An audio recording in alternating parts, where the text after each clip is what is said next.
Saberforge, makers of fine saber hilts for almost a decade now.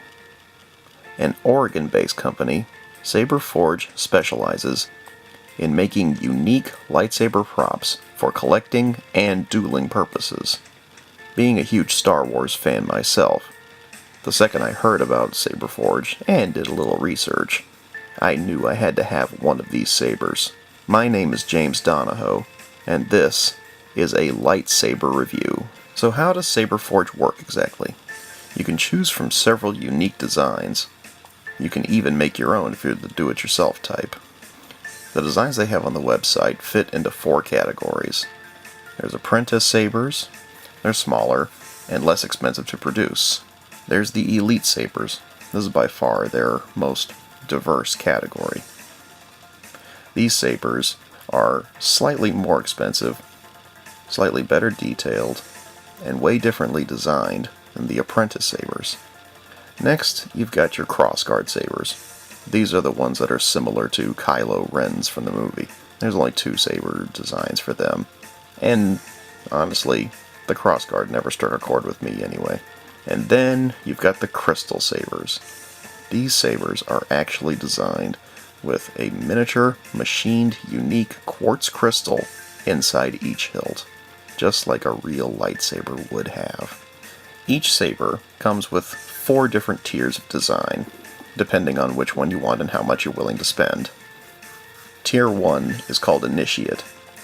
Initiate is simply the hilt. No electronics, no blade, no light, nothing. It's really there for collector's purposes. Tier 2 is the Warrior tier.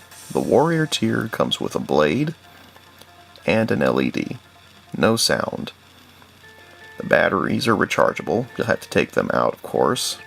These sabers are made primarily just for dueling. Then, of course, you've got the Champion tier. Tier 3. Champion tier has almost everything. It has electronic sound, it has the blade plug, it's got an in-hilt recharge, which means you don't have to remove the batteries to charge the saber, which is always nice. It has several sound fonts and settings, just so you can customize the saber the way that you want it to function. Finally, there is the last tier. Tier 4, Hero tier. This is the one that I got. Hero tier comes with all the stuff the Champion tier does, plus a second blade color. These are the ultimate sabers in authenticity and dueling. Rather than take you through a rather tedious unboxing, I think we should just delve right in. First, some of the basics. The basics are usually a Saberforge business card, a small Allen key, you'll see what this is for later, the blade if you order one, and, of course, the saber itself. The saber that I went for was one of the crystal sabers. I bought the Descent. This saber is beautiful. The finish, the detailing, the blade plug, the crystal inside, even the pommel. Every single inch of this thing is a work of art. I got the weathered finish on mine. Weathered simply means that it looks like it's been used over a long period of time. This finish doesn't work for every saber. It's more of a preference. You can get it in the standard finish too, which makes it look brand new. I felt for this particular saber, it added character, a sense of legacy to it. Every single detail of this weathering you can feel. Every single one of these tiny little grooves. It's almost like braille. The leather grip comes in several different colors. Most people would just go for the black. I went for the Crimson Stingray. I feel it adds to the uniqueness of the saber itself. So let's take a look at the blade plug. The blade plug shares the same amount of detailing as everything else. Every little groove, every little nick, every single bit of this thing is, like I said before, a work of art.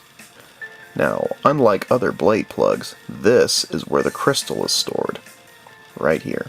This is amazing. One piece of unique machined quartz crystal that houses inside the blade emitter and actually lights up when the LED is shined through it, as you can see here.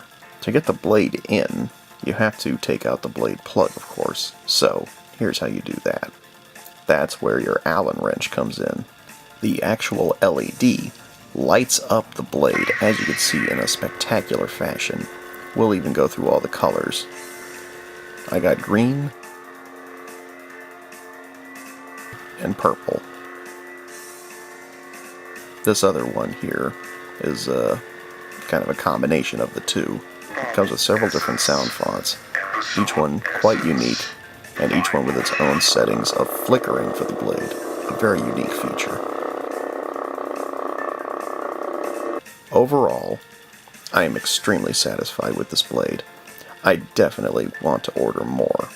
Of course, I'll have to save up some money first, of course. Catch my other YouTube channel, Killing Time Series, and we'll catch you later.